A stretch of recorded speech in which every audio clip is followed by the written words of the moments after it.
당신의 마음을 소중히 여기는 안산 단원 FM.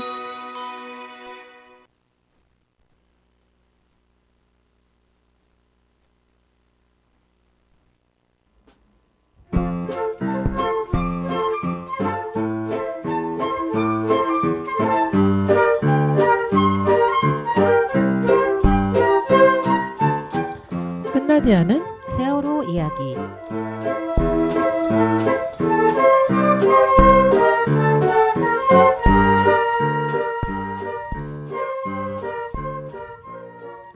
네, 윤희 어머니, 어제는 비가 그렇게 많이 오더니 다행히 오늘은 그쳤네요.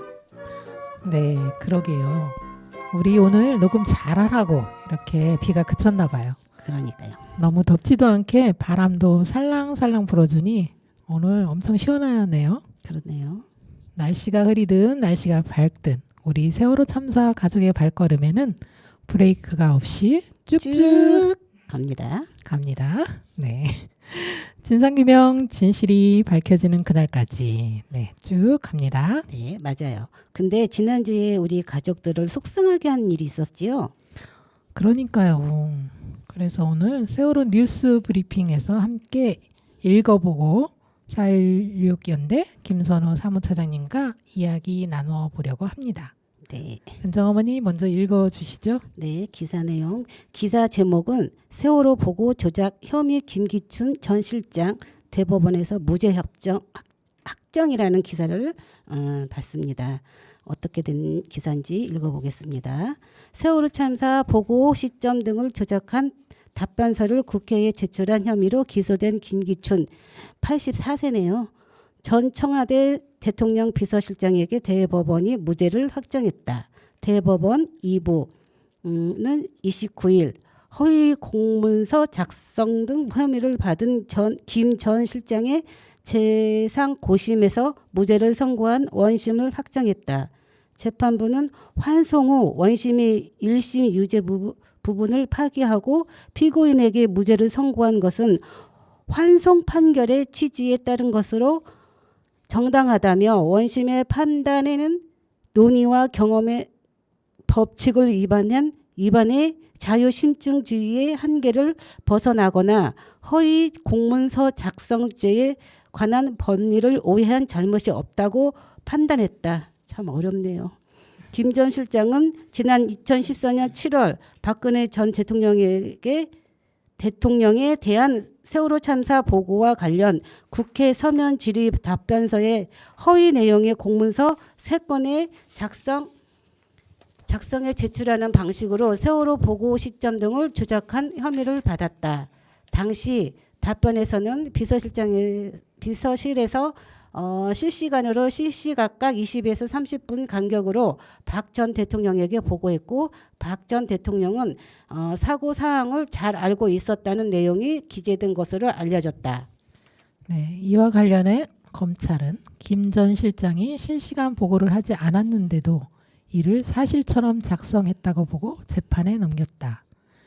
1, 2심 재판부는 김 전 실장이 답변서에 기재한 내용이 허위라고 판단하고 징역 1년에 집행유예 2년을 선고했다. 하지만 대법원은 지난해 8월 원심을 뒤집고 무죄 취지의 파기환송 판결을 내렸다. 당시 대법원은 대통령이 상황을 파악하고 있었다고 생각한다는 김 전 실장의 답변이 주관적 의견을 표명한 것에 불과해 사실 확인 대상이 아니다라고 판단했다. 국회에 제출된 서면 답변 내용 역시 참사 당시 관저와 부속 비서관실에 실제로 보고된 내용, 기록과 일치하는 만큼 허위가 아니다라고 봤다. 파기환송심 재판부는 대법원 판단 취지에 따라 지난해 11월 16일 김 전 실장에게 무죄를 선고했고 검찰은 무죄 판결에 불복해 재차 상고했다라는 기사 내용입니다. 속상한데 대부도 송칼국수 광고와 노래 듣고 김선우 사무처장님이랑 이야기 나눠볼게요.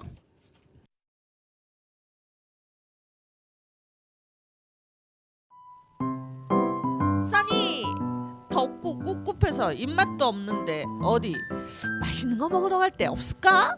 언니, 안산엔 대부도가 있잖아요. 대부도 하면 칼국수.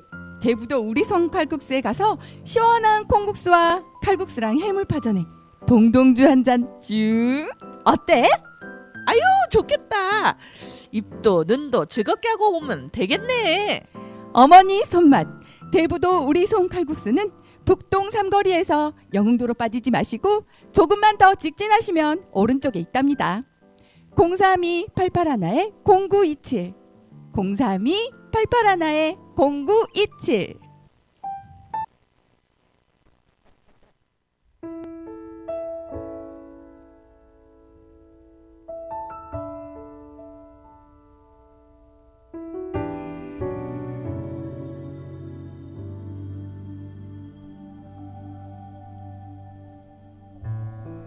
천일 동안 나 우리의 사랑이 영원할 거라 믿어왔었던 거죠. 어리석게도 그런 줄로만 알고 있었죠.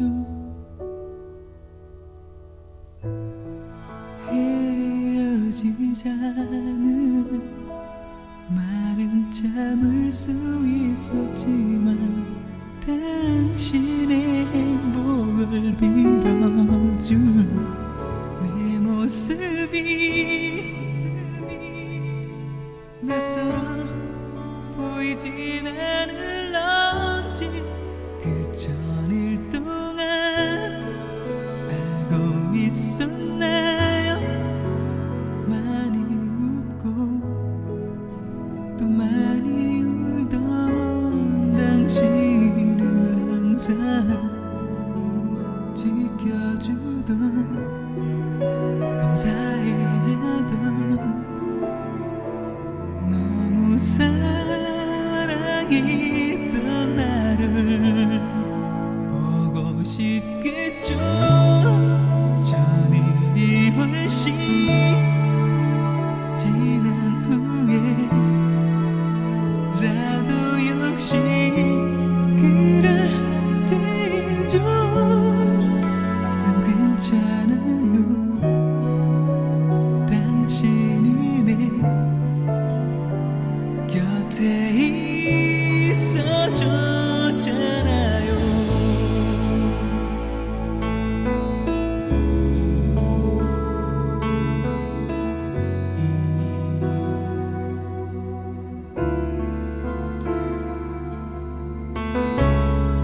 그 천일 동안 알고 있었나요?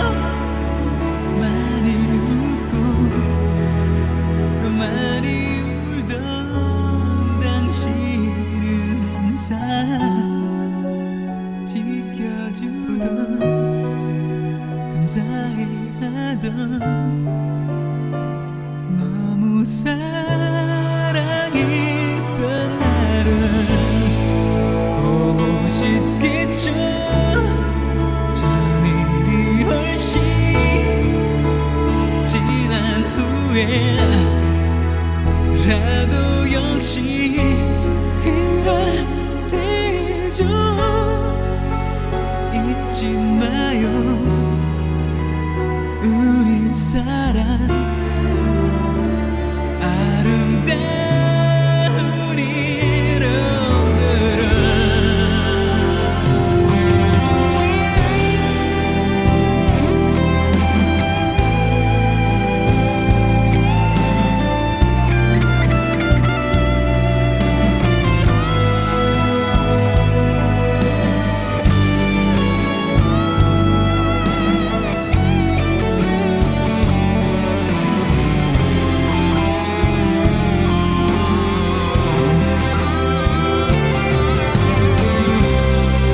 그 천일 동안 힘들었었나요?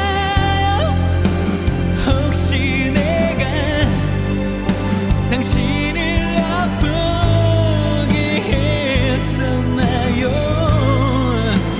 용서해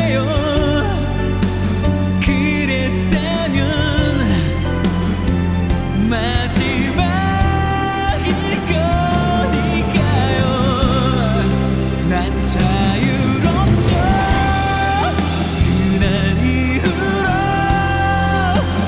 다만 그냥 당신이 꿈일뿐이죠. 다음 세상에서라도 우리 다시는 만나지 마요.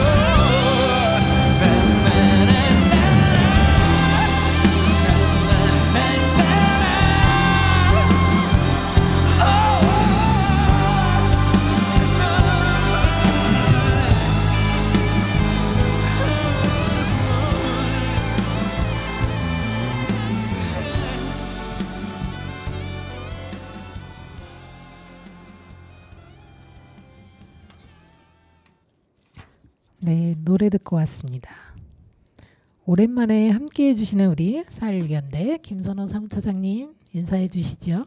네, 안녕하세요. 4.16연대 사무처장 김선우라고 합니다. 반갑습니다. 반갑습니다. 반갑습니다. 우리는 자주 보지만 오래간만에 단원 FM에 출연해 주셔서 감사하고요. 그동안 어떻게 지내셨는지 요즘 근황은 어떤지 얘기해 주시겠어요? 네, 이번이 단원 FM 출연 3번째인데, 벌써 3번이나 하셨나요? 네, 처음 같은데. 첫 번째, 두 번째는 되게 가까운 시간 내에 불러주셨는데 네. 그동안 저를 잊으셨나 해서 되게 네, 마음 졸이고 있었습니다. 근데 이렇게 불러주셔서 감사드리고 그동안 세월호 참사 9주기도 우리 세월호 가족들과 함께 시민들 행사를 같이 또 지원했었고 그리고 최근에는 그 재난 참사 피해자들과 함께하는 생명안전버스에도 함께했었고 그리고 지금은 또 아직까지 9주기가 지났지만 여전히 세월호 참사를 잊지 않고 기억하는 기억 활동 또 진상규명 활동을 하고 계시는 지역 방문도 하고 그렇게 끝나지 않은 네, 여기 세월호 이야기에 다시 또 초대를 받게 되었습니다. 네, 정말 바쁘게 활동하고 계시군요. 자, 그럼 왜 오늘 세월호 뉴스 브리핑에서 이야기 나누었던 김기춘 전 청와대 비서실장이 왜 재판을 받게 되었는지 그 이유와 과정 그리고 결론에 관련한 이야기 나눠보겠습니다.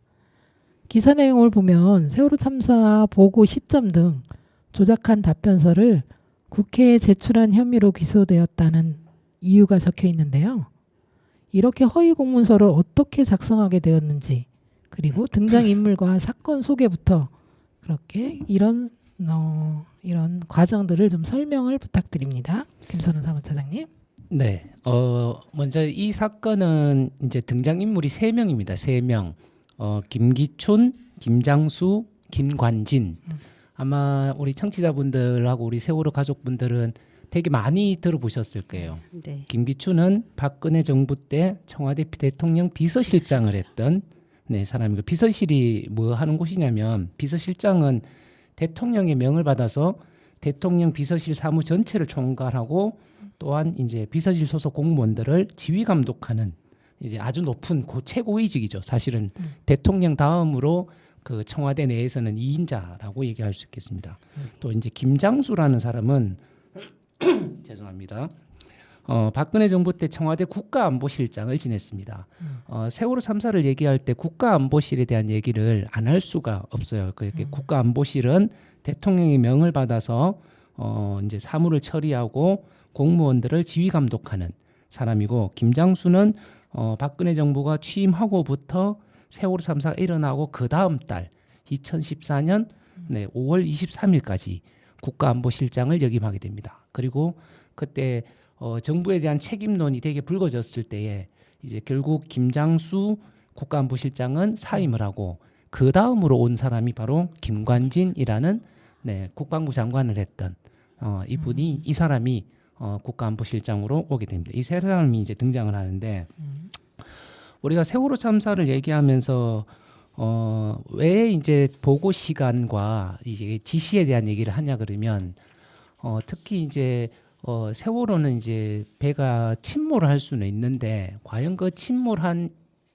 당시에 과연 재난안전 컨트롤 타워라고 얘기하는 국가와 대통령은 무엇을 했는지, 그러면 과연 언제 지시를 받고 과연 어떤 지시를 했는지가 가장 중요한 이제 구조라는 부분에 있어서는 사안이라고 할 수 있겠습니다. 근데 결국 나중에 이제 밝혀진 사실은 박근혜 전 대통령은 결국 그날 출근하지도 않은 채 관제에 머물렀고 김장수 전 국가안보실장은 이 세월호 참사와 관련된 사고 상황을 신속하게 보고조차도 하지 않았다는 게 드러난 사실입니다. 그리고 이제 결국 이렇게 협의된 골든 타임 때문에 304명이라는 이 진짜 생겨서는 안 되는 이제 억울한 죽음들, 이제 이러한 인명 피해가 발생했다는 것으로 인해서 이제 비난이 고조되었죠. 우리 국가는 뭐 했냐 이런 것도 되게 많이 물었었고, 결국은 이제 청와대는 이렇게 세월호 참사에 대한 자신들의 책임을 결국에 이제 감추려고 하는 거죠. 그러다 보니까 이제 감추려고 하면 난 책임이 없어 이렇게 감추려고 하려고 하면 이게 최초에 나는 언제 보고를 받았는지 이걸 이제 조작을 하고, 그리고 나는 어떤 지시를 했어라고 이제 이 조작을 하면 나는 이제 그 책임에서 자유로울 수 있으니까 그거를 이제 조작을 했고, 그게 밝혀져서 거기에 따르는 책임을 묻고자 했던 게 이번 사건의 핵심이라고 할 수 있겠습니다. 그러면 대체 무엇을 숨기려고 허위 공문서를 작성했을까요? 네, 조금 더 세세하게 설명드리면 그날 당일날 기억으로 잠깐 돌아가 보면 이제 8시 52분에 최초로 119에 신고가 접수되고 난 뒤에 10시 반에 세월호가 이제 선수만 남겨둔 채로 침몰하게 됩니다. 그리고 이제 박근혜가 결국은 최초로 언론에 나타난 거는 오후 5시 21분경이었어요. 중대본에 나타나서 이렇게 얘기하죠. 그렇게 학생들이 구명조끼를 입었다는데 왜 발견하기 힘듭니까? 라고 이제 질문을 해요. 그런데 이제 우리 대다수의 그때 시민들과 우리 세월호 참사 피해자들이 느꼈던 거는 사건 발생하고 난데 이미 9시간이나 훨씬 지났는데 이제 와서 구명조끼 얘기를 하나? 그러면 결국 상황 파악도 제대로 못하고 있었다는 오히려 이제 반증이 아니겠냐. 이제 이런 의심들이 사실은 당일날부터 생겨났죠. 그리고 이제 정부에서는 세월호 참사가 일어나고 그 다음 날 바로 검경합동수사본부가 구성이 됩니다. 그리고 4월 29일 날에는 이제 감사원이 감사에 착수를 해요. 그러니까 감사원에 대한 역할은 저번에 이제 좀 설명을 드렸는데 이게 정부 기구들이 과연 합당한 행정 지침과 매뉴얼에 따라서 제대로 업무를 수행했냐라는 걸 이제 감사하는 게 이제 감사원의 역할이거든요. 그러니까 이제 이렇게 이제 감사원도 움직이고 수사도 움직이니까 결국은 책임에 대한 문제가 이게 청와대와 정부로 향할 수밖에 없는 거죠. 그리고 또 하나 이제 정치 일정으로 보면 그때 이제 2014년 6월 4일에 지방선거가 예정되어 있었어요. 이 지방선거는 박근혜 정부 취임하고 이제 1년 만에 맞이하는 지방선거인데, 그러니까 이제 박근혜 정부에 대한 이제 평가가 들어가야 되는데 딱 그 4월 16일 세월호 참사가 일어나니까 지방선거와 이제 그 다음 달 7월 30일 날 있을 국회의원 재보궐선거에 박근혜는 이게 정부 책임론을 지워야지만 자신들은 이제 계속 국정을 운영해 나갈 수 있는 동력을 확보하게 된다라는 이제 생각을 이제 하게 되는 거죠. 그러다 보니까 이제 또한 우리 세월호 가족들도 마찬가지고 시민들도 함께 우리가 정부 책임을 물으니까 이제 국회도 움직였죠. 그러니까 이제 검경합동수사본부가 움직이고 감사원도 감사에 착수하고 국회에서도 이제 뭡니까 이게 대통령 비서실과 국무총리를 대상으로 해서 도대체 세월호 참사가 일어났을 때 너희들은 뭘 했냐라는 이제 그런 이제 국정감사와 또 이제 그 국회 운영위원회에서 이게 청와대 업무 현황 보고 이제 이런 것들을 계속 일정을 잡게 됩니다. 그리고 이제 보통 우리가 가을 정기 국회 때는 국정감사를 하니까 오히려 이때 이제 대통령 비서실에 대한 이제 국정감사도 이미 이제 예정돼 있었죠. 그러면 이제 질문하는 거는 뻔하죠. 과연 정부 초기 대응이 어떻겠냐? 그리고 국민의 생명과 안전을 지켜야 되는 게 국가의 책임인데 과연 국가는 그때 어떤 의무를 했냐라는 이제 질문이 쏟아질 수밖에 없는데 그걸 이제 결국은 이제 숨기려고 이제 청와대는 이제 모의를 하게 되는 거죠. 그래서 좀 정리를 하면 세월호 참사 당일날 마지막으로 거기 사망하신 분들 배 안에서 문자가 날라온 게 승객 박모 씨의 마지막으로 문자 메시지가 수신된 시간이 10시 17분입니다. 그럼 이제 10시 17분까지는 적어도 그 안에 승객들이 살아있다라는 게 이제 확인이 된 거였죠. 그래서 이 10시 17분이 되게 중요한 이제 골든 타임으로 보는 게 10시 17분 전에 적어도 대통령이 보고를 받고 합당한 지시를 했냐 아니면 아예 파악도 못하고 이 골든 타임을 날려버렸냐라는 게 일단 1번 쟁점이고 두 번째로 이제 아까 이제 처음에 뉴스 브리핑에서 말씀해 주셨던 대로 김기춘 전 비서실장이 세월호 당일날 대통령에게 14회에 걸쳐서 보고를 했다라고 하는데 과연 이 보고가 제대로 대통령에게 전달되었느냐라는 걸 살펴보는 게 일단 두 번째일 것 같고 그리고 세 번째는 이게 그러면 국가안보실이 진짜 우리가 얘기하는 청와대 국가안보실이 이런 재난 참사가 일어났을 때 과연 컨트롤 타워인가 진짜 이제 이거를 살펴보는 게 좀 세 가지 오늘의 얘기의 핵심 주제일 것 같습니다. 네, 정말 들을수록 화가 나네요. 네, 적을 알고 나를 알아야 이길 수 있겠죠? 네, 그래서 지피지기면 백전백승이니 우리 차분히 노래 한 곡 더 듣고 와서 다음 이야기 나눠보도록 하겠습니다. 빅뱅의 거짓말.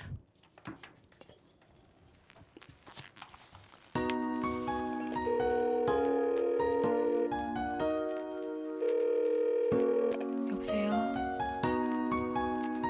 여보세요?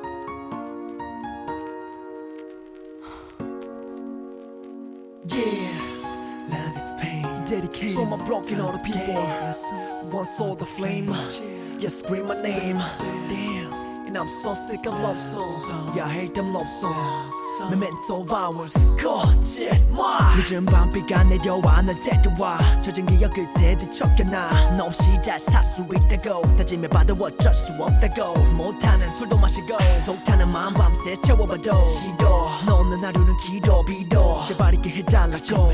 너는 내게 웃음이 보이지 않나 눈물조차 보이지 않나 더는 살고 싶지 않아 yeah, 열 같아 열받게 네 생각에 돌아버릴 것 같아 보고 싶은데 볼 수가 없대 모두 끝났대 I'll be right there. I'm so sorry but I love you 다 거짓말 이야 몰랐어 이제야 알았어 네가 필요해 I'm so sorry but I love you 날카로운 말 걷기면 나도 모르게 널 떠나보내지만 I'm so sorry but I love you 다 거짓말 I'm so sorry but I love you I'm so sorry but I love you 나를 떠나 천천히 잊어줄래 내가 아파할 수 있게 그댈 위해서 불러왔던 내 모든 걸 다 바친 노래 사람들은 모르겠죠 난 혼자 그 아무도 몰래 그래 내가 했던 말은 거짓말 홀로 남겨진 외톨이 그 속에 헤매는 내 꼬리 주머니 속에 고깃고기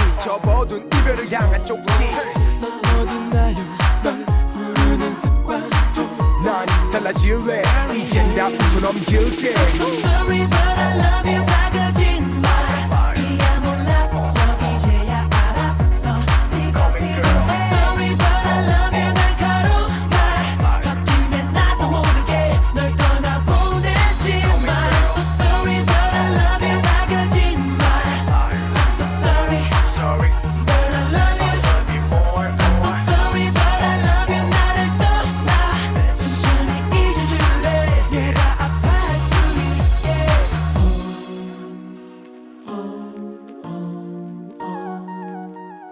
모든 게 꿈이게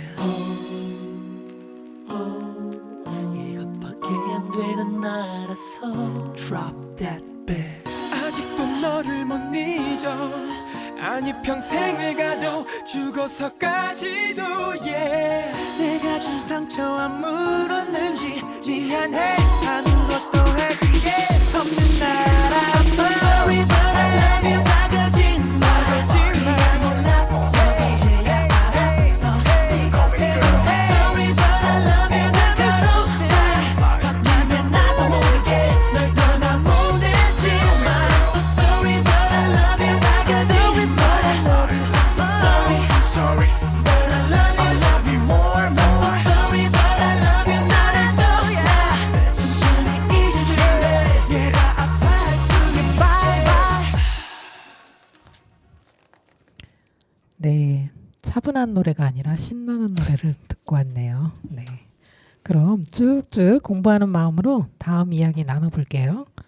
감추려고 한 것은 세 가지 중 첫 번째가 최초 보고 시간을 허위 작성했는데 그 보고 시간에 관하여 드러난 진실은 무엇인가요? 네. 세월호 참사가 일어나고 청와대가 이제 정부로 향하는 책임을 이게 면해 보려고 이제 자기들끼리 정리를 합니다. 자, 대통령은 언제 보고를 받았고 언제 지시를 했냐. 그래서 이렇게 합니다. 박근혜 전 대통령은 첫 서면 보고를 10시경에 받았고 대통령의 첫 지시는 10시 15분경 단 한 명의 인명 피해도 발생하지 않도록 하라라는 것이었다. 이렇게 발표를 합니다. 아까 이제 10시 17분에 그 승객에게서 이제 문자가 왔다 그랬죠. 네. 그러니까 이게 그 전에 대통령은 상황도 알고 있었고 합당한 지시를 했다라는 게 이제 청와대의 주장인 거죠. 아, 그리고 이제 추가로 또 10시 반에는 김석균 전 해경청장에게 이렇게 지시합니다. 특공대를 투입해서라도 구조에 최선을 다하라. 이런 지시를 했다는 것도 추가적으로 또 밝혀냅니다. 발표를 하게 되죠. 근데 나중에 이제 이게 어떻게 드러나냐 그러면 되게 아이러니하게 박근혜 탄핵 때도 사실은 우리가 대통령의 7시간을 얘기했는데 잘 드러나지 않았어요. 뭘 했는지. 네. 뭐 이제 언제 그죠? 저 뭐 그 최소원 개명 뒤에 최순실이죠. 네, 네. 만나서 뭘 했고 뭐 머리를 했고 중대본에 어떻게 갔고 뭐 이것까지 나왔는데 과연 참사 딱 그 시간대에 뭘 했는가는 정확하게 밝혀지지는 않았어요. 네.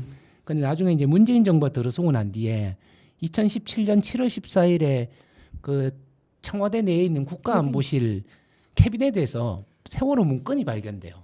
근데 그거는 이제 존재 자체를 아무도 몰랐던 거였죠. 근데 그게 2달 동안 사실은 파기되고 있는 와중에 결국은 이제 이거 세월호 문건이다라는 게 확인되게 된 거였죠. 아, 네. 근데 이미 대다수는 이제 파기되었고, 근데 그 속에서 이제 남긴 게 불행인지 다행인지는 모르겠지만 그게 최초 상황 보고서라는 게 이제 발견이 된 겁니다. 근데 이제 거기에 보니까 최초 대통령에게 서면 보고된 시간이 10시 20분경이었고 대통령의 최초 지시는 10시 22분에 나왔다. 이제 앞에 그 내용이 시간을 이제 애들이 이제 거짓말을 했다라는 게 이제 그 최초 상황 보고서로 인해서 드러나게 된 거죠. 결국은 우리가 골든 타임이라고 알고 있었던 10시 17분 경보다 결국은 5분이나 7분 뒤에 사실은 이제 청와대가 이제 그 보고를 받고 지시를 했다. 결국 지금까지 청와대가 발표한 게 모두 거짓말이었다는 게 이제 밝혀지게 된 거였죠. 게다가 이제 또 그 국가안보실장과 국가안보실 직원들은 그 사고 소식을 맨 처음에 언제 접했냐 이렇게 보니까 다들 YTN 뉴스를 보고 알았다 이렇게 얘기를 하잖아요. 그래서 9시 19분에 YTN 뉴스를 보고 알았고 9시 22분경에 청와대 내에 문자 그 발송 시스템이 있어요. 거기에서 이제 청와대 내로 이제 전파가 되고 그 다음에 이제 문자 발송 후에 국가안보실에서 최초 상황 보고서를 작성하기 시작합니다.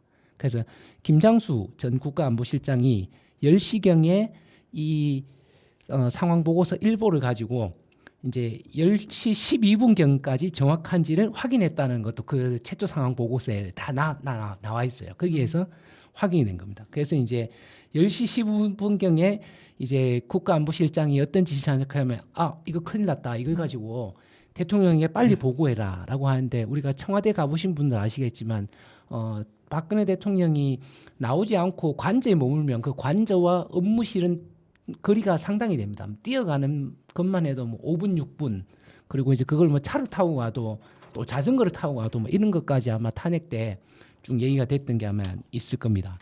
그래서 이제 10시 12분경에 국가안보실장이 큰일 났으니까 빨리 대통령에게 전달해라.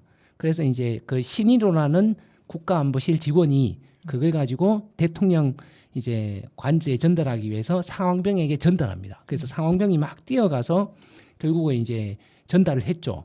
그래서 이제 결국은 박근혜가 있는 관저에 결국 그 문서가 언제 올라갔냐 그러면 10시 19분에서 20분경에 대통령 관저에 그 문서가 도착했다.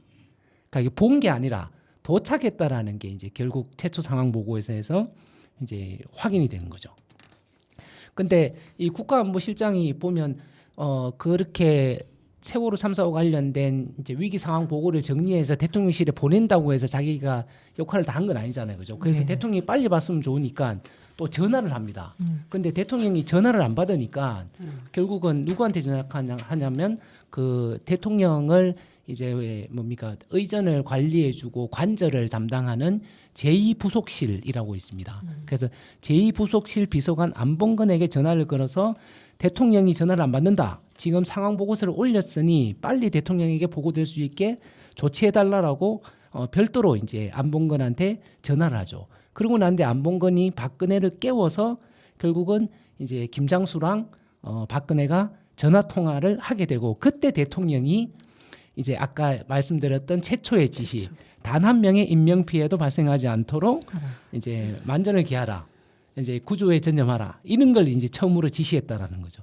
그렇게 봤을 때에 아까 얘기했던 대로 자 10시에 상황 보고서 1보가 만들어지고 12분까지 안보실장이 검토하고 대통령한테 올려보낸 시간이 19분에서 20분. 그 사이에 전달됐는지 확인이 안 되니까 12분부터 계속 그 안봉근하고 전화 통화를 해서 결국 대통령과 통화가 이루어진 시간이 10시 22분. 이렇게 이제 시간이 이제 확인이 된 거였죠. 그래서 대통령의 최초 보고 시간은 결국은 그 승객이 문자 메시지를 보냈다라는 그 시간을 골든 타임으로 봐도 그때로부터 무조건 5분 이상은 지나서 대통령의 최소 지시가 나왔다. 이렇게 볼 수 있겠습니다. 네. 대통령의 최초 지시가 10시 22분경 확인되었는데 왜 이렇게 늦게 한 건지 대통령에게 최초로 보고한 시간에 대한 얘기를 좀 해주셨으면 좋겠네요. 네, 그거는 이제 아까 이제 상황 보고서가 확인됨에 따라서 이제 국가안보실에서 작성한 보고서가 대통령에게 어떻게 전달되고 대통령의 첫 지시가 왜 10시 22분에 나왔는지 얘기 드렸잖아요, 그죠? 근데 이제 이것만 있는 게 아니라 또 이제 아까 그 기사를 쭉 얘기할 때 대통령 이제 비서실에서 박근혜 대통령에게 총 14번에 걸쳐 갖고 메일로 상황 보고를 했다라는 게 이제 김기춘의 진술에 들어가 있어요. 그래서 김기춘은 우리는 정확한 세월호 참사와 관련된 모든 정보와 상황들을 대통령에게 20분, 30분 단위로 계속 보고를 했다라는 자신의 이제 증거 자료로 삼기 위해서 계속 얘기를 하거든요. 근데 이제 보시면 애들이 10시 30 아까 10시부터 10시 22분까지는 보고서 만들어서 올리고 대통령을 찾고 전화하고 대통령의 첫 지시를 받고 해서 그렇게 시간이었다면 그 뒤로부터는 10시 36분경부터 그날 밤 10시까지는 대통령 이제 제1부속실에서 계속적으로 상황 보고서를 이메일로 실시간으로 이제 이게 발송을 하는데 결국은 박근혜한테 그렇게 메일을 보냈다고 얘기하지만 그거를 뭐 과연 박근혜가 열어보고 어떤 지시를 했냐라는 것까지는 아직 확인이 된 게 아무것도 없어요. 그러면 우리가 보통 얘기하잖아요. 제가 이제 은정이 어머님한테 어머님 메일을 보냈어요. 확인해 주세요. 이렇게 하고 거기에 합당한 그 답변을 주세요. 이렇게 요구를 하지.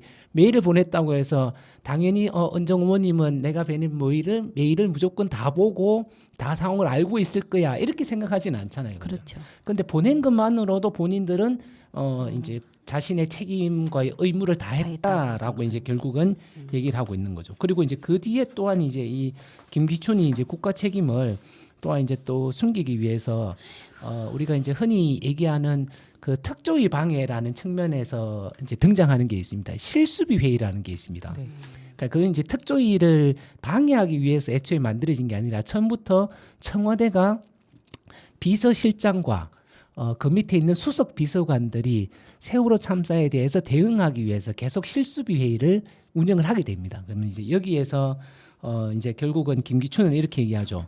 세월호 사고와 관련돼서 아까 얘기했던 검경합동수사본부나 또한 이제 감사원 또 국회에서의 막 이런 질의들이 나오게 되는 거죠. 근데 검경합동수사본부는 사실 자신들의 외압이 외압을 행사할 수 있어요. 감사원 같은 경우도 지금 윤석열 정부에서의 감사원처럼 그때도 사실은 박근혜 정부에서 충분히 영향력을 행사할 수 있는 그런 감사원이었다는 거죠. 결과 또한 이제 그렇게 나왔었고, 그래서 김기춘은 조만간 국회에서 운영위가 개최될 가능성이 높다. 그러면 세월호 사고와 관련되어서 청와대의 역할, 조치 등에서 많은 질문이 있을 것으로 예상된다. 그래서 철저히 여기에 대해서 한 목소리로 대응할 수 있도록 준비해라라는 지시를 실수비 회의에서 내리게 되는 거죠. 그러다 보니까 이제 아까 그 최초에 몇 시에 보고받았고 어떤 지시를 했고 이메일은 몇 회가 올라왔고 이런 것까지도 세세하게 정리해서 청와대 홈페이지에 완전히 이제 공개를 하게 되는 거죠. 그리고 이제 김기춘이 결국은 걸리게 된 게 7월 7일 날 있었던 국회 운영위원회 그리고 7월 10일 날 있었던 국조특위 그리고 10월 28일 날 있었던 국정감사에서 김기춘이 이제 정인으로 참석을 하게 됩니다. 그리고 이제 그 부자현이라는 국회의원이 이렇게 묻습니다. 비서실장의 대통령 대면 보고는 언제 이루어졌는가라고 물을 때 김기춘은 어떻게 대답하냐 하면 꼭 대면 보고가 이루어져야지만 모든 합당한 지시가 되는 건 아니다. 서면과 유선 보고만 해도 충분하다. 이렇게 이제 김기춘은 얘기를 한 적도 있습니다. 네, 그렇군요. 이렇게 대형 참사 발생 시 컨트롤 타워 관련한 국가위기관리 기본 지침 내용이 세월호 참사 때 삭제가 되었다고 하는데 삭제된 상황 좀 이야기해 주세요.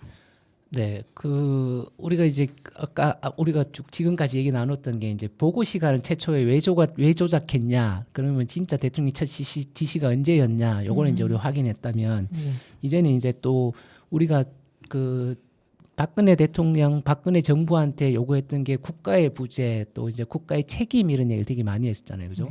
그러면 이제 우리가 이제 없는 역할과 없는 책임을 요구하는 게 아니라 헌법에도 규정되어 있고 국가위기관리 기본 지침이라는 그 문서에 보면 3조 2호에 이렇게 되어 있습니다. 국가안보실장은 대통령의 위기관리 국정 수행을 보좌하고 국가 차원의 위기관리 관련 정보의 분석, 평가, 종합, 국가위기관리 업무의 기획, 수행체계 구축 등 위기 상황의 종합관리 기능, 그리고 안정적 위기관리를 위해서 전략 커뮤니케이션의 컨트롤타워 역할을 한다라고 명확하게 규정되어 있습니다.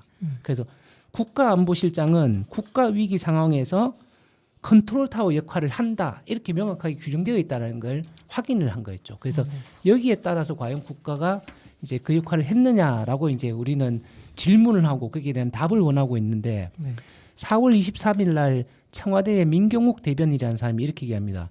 청와대 국가안보실은 재난 관련 컨트롤 타워가 아니다 이렇게 발표를 합니다. 이거는 언제 개정됐냐 하면 국가위기관리 기본지침에서 국가안보실이 이런 역할을 해야 된다는 게 그 세월호 참사 있기 전 해인 2014년도에 개정이 되었어요. 근데 예전에 우리가 보통 안전에 대한 개념은 어떻게 접근했냐 하면 북으로부터의 안전, 또 외세로부터의 안전, 그죠? 뭐 보통 이렇게 안전 개념이었던 거였죠. 근데 이제는 우리가 조금 우리가 선진국으로 향해서 가고 있고 우리 사회가 더욱더 고도화되니까 이 일상에서 발생할 수 있는 이런 국가 위기와 국가 안전을 위협하는 여타의 이제 사건 사고들에 대해서 명확하게 이제 그 국가안보실의 책임을 이제 명확하게 규정해 주자라고 해서 그때 이제 이렇게 조항을 만들어서 이게 자신들이 개정한 거였죠. 근데 결국 그게 개정을 하고 났는데 잘 전달이 안 된 거예요. 그러니까 자신들조차도 자기가 재난 안전에서 컨트롤 타워인지 아닌지조차도 모르는 상황이 결국은 발생했던 거였죠. 그럼 이제 명확한 이거는 직무유기고 책임 방기라는 걸 먼저 얘기를 좀 드릴 것 같고 드려야 될 것 같고. 근데 애들이 이제 그 국가위기관리기본지침을 어떻게 이제 변경하냐 그러면 결국은 이렇게 합니다. 자기들이 이제 쭉 주재한 자기들 이제 청와대 내부 회의에서 안보는 국가안보실이 맞는 게 맞아. 재난은 행정안전부로 바꿔야 돼라고 이제 다시 국가위기관리지침을 변경하려고 하니까 이 국가위기관리지침은 그래도 대통령 훈령이거든요. 우리가 이제 보면 국회에서 법을 제정하잖아요, 그죠? 그리고 이제 그 법을 잘 집행하기 위해서 시행령을 만들죠. 우리 세월호 참사 특별법 만들 때 우리가 애써 막 가족들하고 해서 법 만들었는데 박근혜가 이제 시행령으로 누더기 만들었잖아요. 그죠? 네. 이렇게 이제 법이 있고 시행령이 있는데 또 그 내에 각급의 기관들을 잘 운영하기 위한 이제 훈령 이런 것들도 만들게 되어 있습니다. 그 자체적으로. 이건 이제 법은 아닌데 자기들이 만든 이제 국가 위기 관리 기본 지침이라는 걸 결국은 이제 수정하려고 하다 보니까 근데 이거는 수정은 마음대로 할 수는 없어요. 이게 법제처의 의견도 물어야 되고 또한 이제 뭡니까 여타 기관에다가 10일간의 숙려 기간도 필요하고 이러니까 이거는 외부적으로 공포될 수밖에 없는 거죠. 근데 2014년도에 자기들이 만들어 놓은 국가위기관리 기본 지침이 있는데 거기에 국가안보실은 컨트롤 타워라고 명시되어 있는데 그걸 세월호 참사가 일어나고 난 뒤에 마음대로 바꾸려고 하니까 거쳐야 될 절차가 많은 거예요. 그래서 그 절차를 거치지 않은 거예요. 그러니까 자기들이 그냥 이게 빨간 뭡니까 까만 펜으로 그냥 줄을 쭉쭉쭉 꺾고 난 뒤에 결국은 원문을 자기들 마음대로 볼펜으로 2줄을 그어서 삭제하고 그 위에 수정 내용을 결국은 바꾸게 되는 거죠. 결국 그게 이제 드러났다라는 거죠. 네, 그게 이제 사실로 밝혀진 겁니다. 야, 말도 안 되는 짓거리들을 하고 있네요. 그러니까 자기들의 잘못을 손바닥으로만 가리려고 하는 모습을 화가 납니다. 그러면은 이쯤에서 노래 듣고 다음 얘기 나누도록 해볼게요.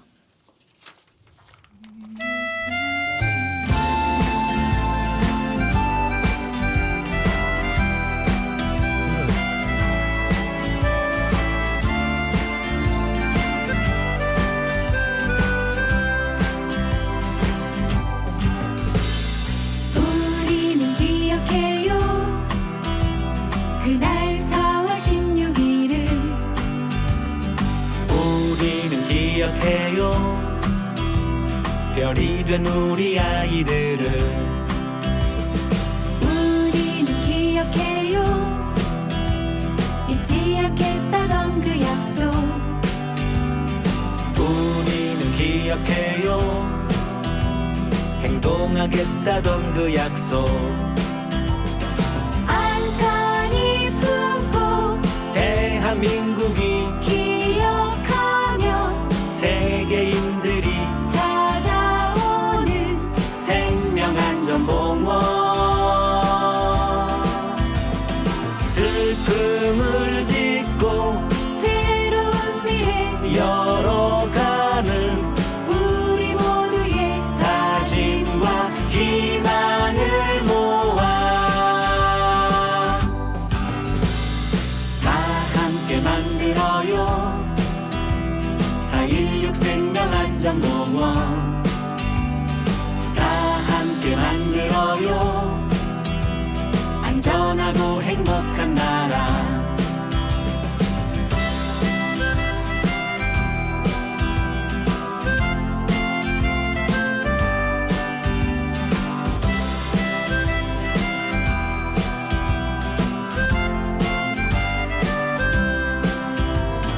안산이 품고 대한민국이 기억하며 세계인들이 찾아오는 생명안전공원 슬픔을 딛고 새로운 미래 열어가는 우리 모두의 다짐과 희망을 모아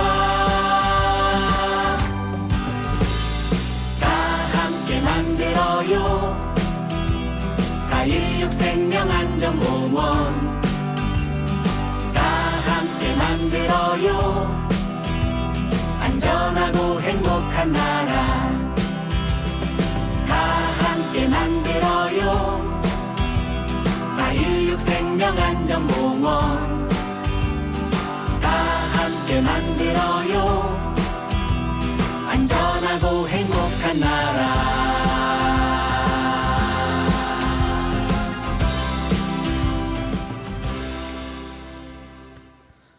네, 노래 듣고 왔습니다. 이렇게 잘못을 많이 하는 분들은 도대체 벌을 받긴 받나요? 기사에서 무죄라고 하는데 김기춘 전 비서실장의 죄는 무엇이고 왜 무죄를 받게 되었는지 말씀해 주세요. 네, 그렇게 최초 상황 보고서에서 결국은 최초 상황 보고서에서 우리가 이제 확인된 거는 결국은 자 대통령은 상황 파악이 제대로 안 됐었고 결국은 골든 타임을 지나서 최초 지시를 했고 그리고 이제 비서실이 이게 지속적으로 20분, 30분 단위마다 보고했다고 하는데 그거를 대통령이 제대로 전달받고 또 그 이후에 어떤 지시를 했는지는 확인되지 않았어요. 그리고 이제 김기춘이 국회에 나와서 이렇게 얘기를 했다고 아까 말씀드렸죠. 비서실에서는 20분, 30분 단위로 유무선으로 보고를 충분히 했다. 그래서 직접 대면 보고를 하지 않았지만 그 이상으로 충분히 대통령은 파악하고 있었다고 생각한다라고 이제 개인 의견을 진술해요. 그리고 이제 또 하나는 이제 아까 전에 말씀드렸던 그 국가 위기 관리 기본 지침에 이제 국가 컨트롤 타워의 책임을 면하기 위해서 무단으로 자기들이 삭제한 거. 그래서 이 두 건에 대해서 이제 결국은 이게 검찰이 기소를 하게 된 거였죠. 근데 이제 이 기소 같은 경우에도 검찰이 알아서 한 게 아니라 결국은 세월호 참사 진상 규명을 위해서 우리 세월호 참사 피해자들과 시민들이 지속적으로 계속적으로 진상 규명을 외치면서 싸워왔기 때문에 결국 이제 검찰은 이 국가 컨트롤 타워 이 책임자들에 대해서 이제 재판에 이제 수사를 하고 난 뒤에 재판에 회부를 하게 된 거였죠. 근데 이제 1심에서는 명확하게 세월호 보고 시간을 김기춘이 조작했다라고 명확하게 사실관계를 인정했습니다. 아까 말씀드린 대로 청와대가 애초에 발표한 10시에 보고받고 10시 15분에 지시했다. 이게 아니라 이미 대통령은 10시 17분에 보고를 받고 10시 22분에 지시를 했다라는 게 재판부가 인정한 거였죠. 그리고 이제 그걸 기반 바탕으로 해서 김기춘이라는 비서실장이라는 책임자가 국회에 가서 결국은 이런 사실을 니는 알고 있음에도 불구하고 자신은 알고 있음에도 불구하고 이제 거짓말을 했으니까 게다가 아까 문서도 이제 답변서라는 걸 보통 이제 미리 냅니다. 그래서 이 답변서에다가 본인이 아까 얘기한 그런 부분들을 다 적어갖고 나는 이렇다라고 이제 자기가 답변서를 낸 거였죠.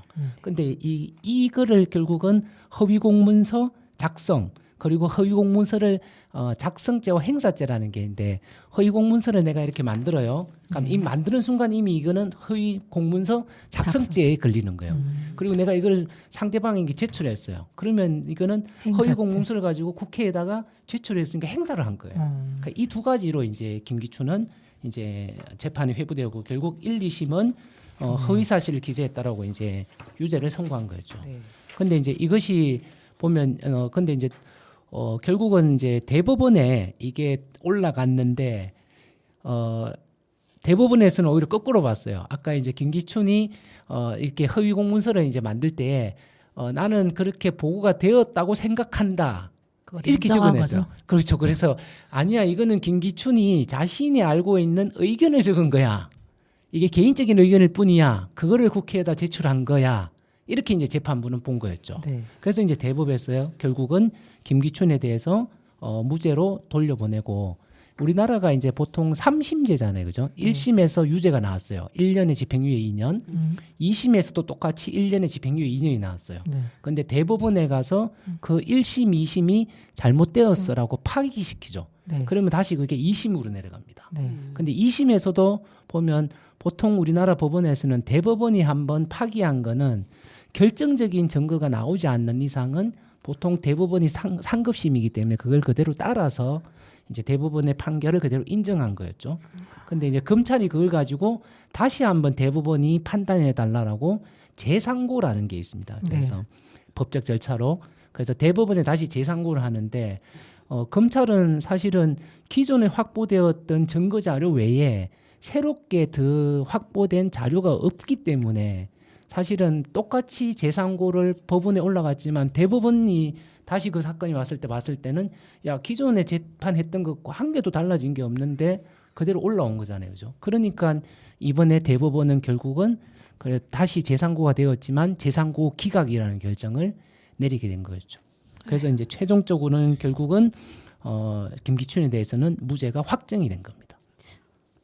속 터지네요. 그러니까요. 아유, 들을수록 그냥 화가 나고.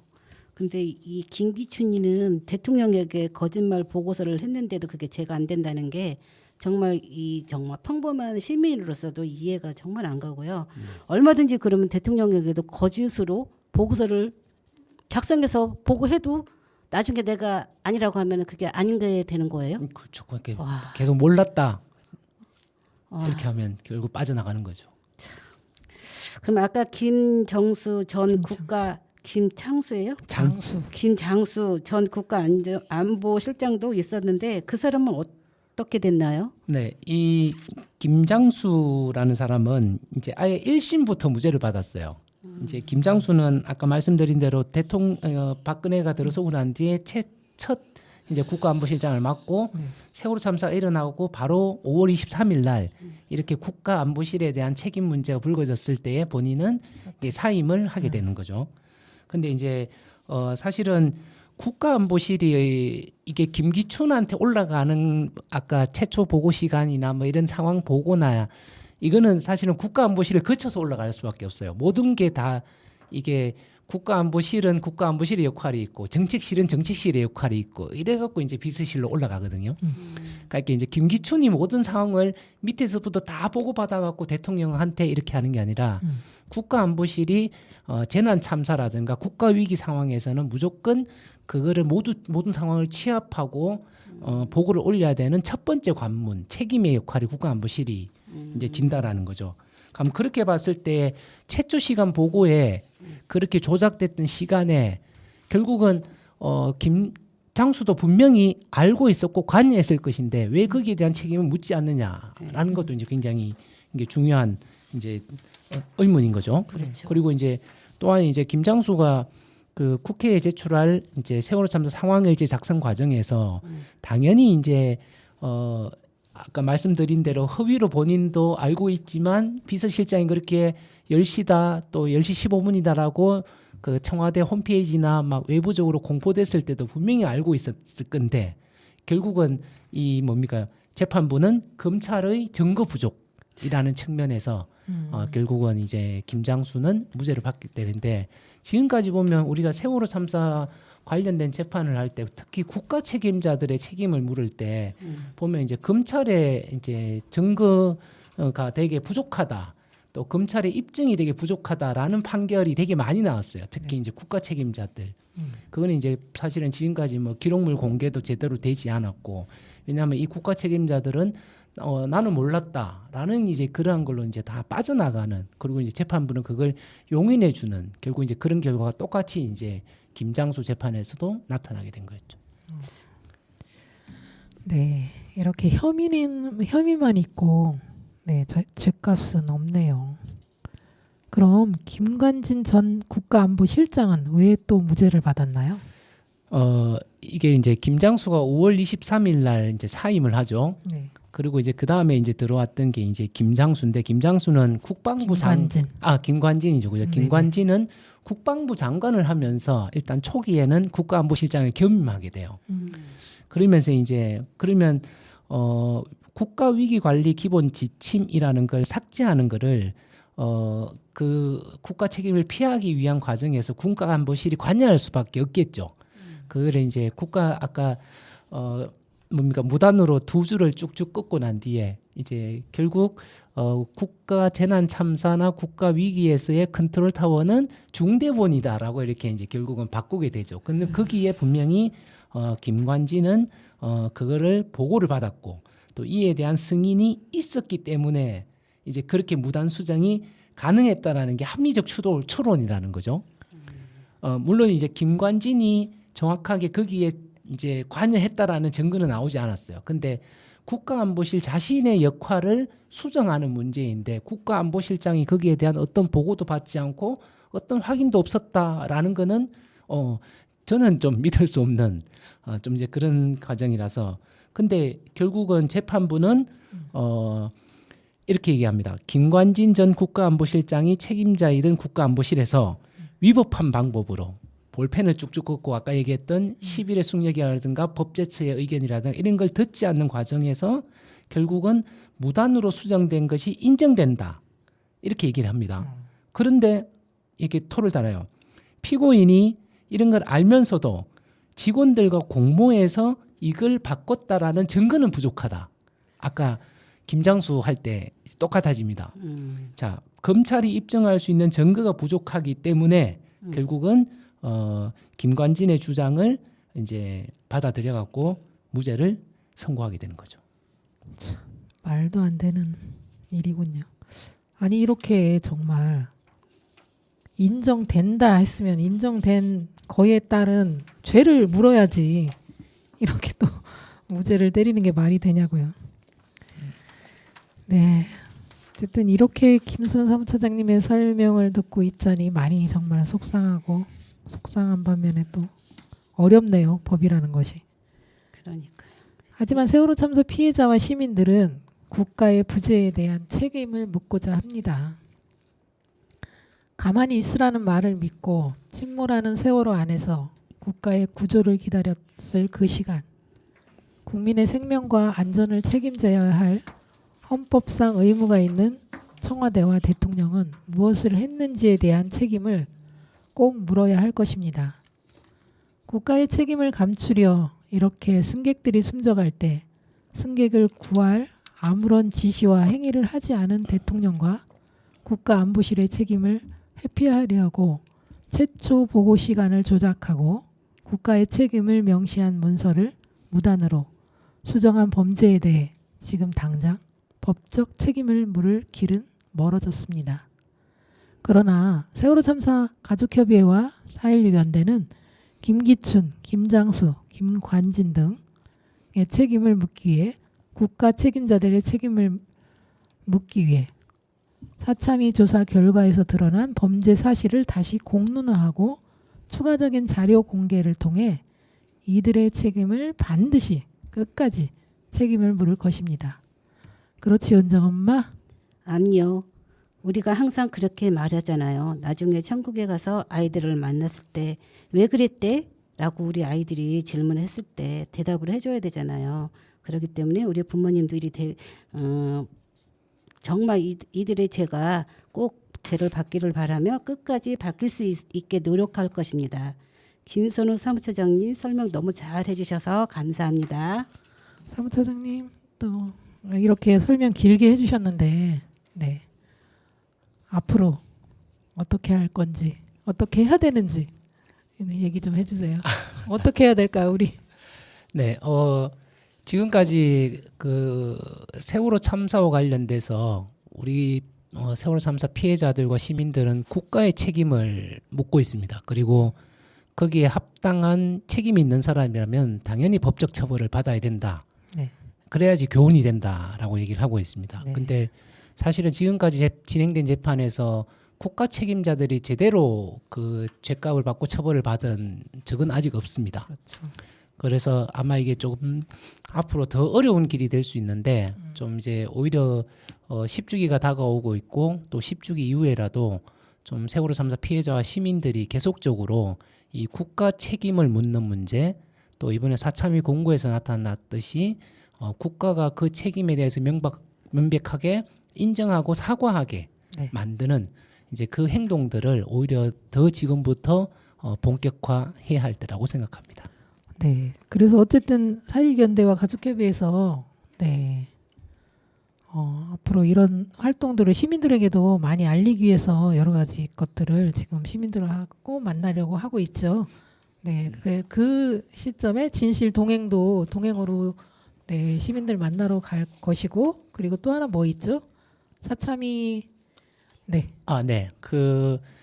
작년에 조사 활동을 종료했던 사회적 참사 특별조사위원회 조사 결과를 가지고 우리 시민들을 만나러 가는 시간을 가지려고 하는데 사참위 결과에서 밝혀진 게 뭐고 또 이제 추가적으로 우리 세월호 참사 피해자와 시민들이 더 밝혀내야 될 것은 무엇인지를 명확하게 시민들과 같이 공유하고 의견을 나누는 자리로 전국 순회 간담회를 제안드리고 있습니다. 그래서 전국적으로 찾아갈 예정입니다. 네, 청취자 여러분, 네, 신청해 주시면 감사하겠습니다.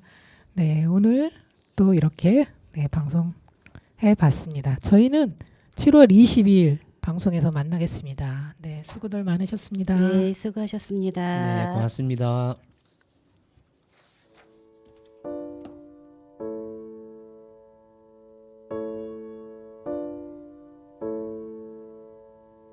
세상 사람들 모두 정답을 알긴 할까? 힘든 일은 왜 한 번에 일어날까? 나에게 실망한 하루 눈물